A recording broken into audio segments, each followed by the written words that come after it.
জয়গুরু ইষ্টপ্রাণ দাদা ও মায়েরা, আজ ইষ্ট প্রসঙ্গে পূজনীয় অবিন দাদার 10টি নির্দেশনা জেনে নেব। তিনি কি নির্দেশনা দিয়েছেন সৎসঙ্গীদের। পূজনীয় অবিন দাদা বেঙ্গালুর সৎসঙ্গ বিহারে অবস্থানকালে তারিখ 15 থেকে 17 ফেব্রুয়ারি 2026 ইংরেজি আশীর্বাদ করে প্রত্যেক উপযোজনা কেন্দ্রের উপর কিছু দায়িত্ব দিয়েছেন। প্রত্যেকে যেন ভোরের প্রার্থনাটা সংশ্লিষ্ট মন্দিরে গিয়ে অথবা নিজ নিজ এলাকা বা উপযোজনা কেন্দ্রের কোনো না কোনো গুরু ভাইয়ের বাড়িতে গিয়ে করেন। এটা তার প্রথম নির্দেশ।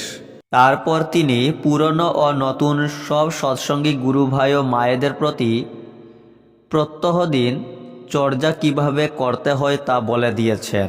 1. প্রতিদিন অতি প্রত্যুষে ঘুম থেকে উঠতে হবে। 2. নাম ধ্যান অন্তত 5 মিনিট করে শুরু করতে হবে ও শত অনুজ্ঞা পাঠ করতে হবে। 3. ইষ্টভীতি নিবেদন করতে হবে। 4. সকালের বিনতি প্রার্থনা সংশ্লিষ্ট মন্দির বা কোনো গুরু ভাইয়ের বাড়িতে গিয়ে। 5.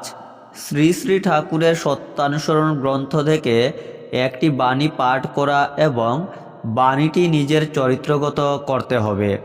6. থানকুনি পাতা ও জল পান করতে হবে। 7.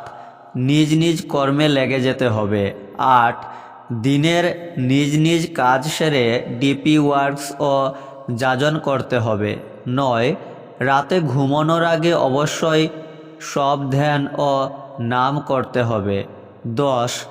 তারপর ঘুমাতে হবে। ভিডিওটি প্রচুর শেয়ার করবেন যাতে সবাই এই তথ্যগুলি জানতে পারেন। জয় গুরু।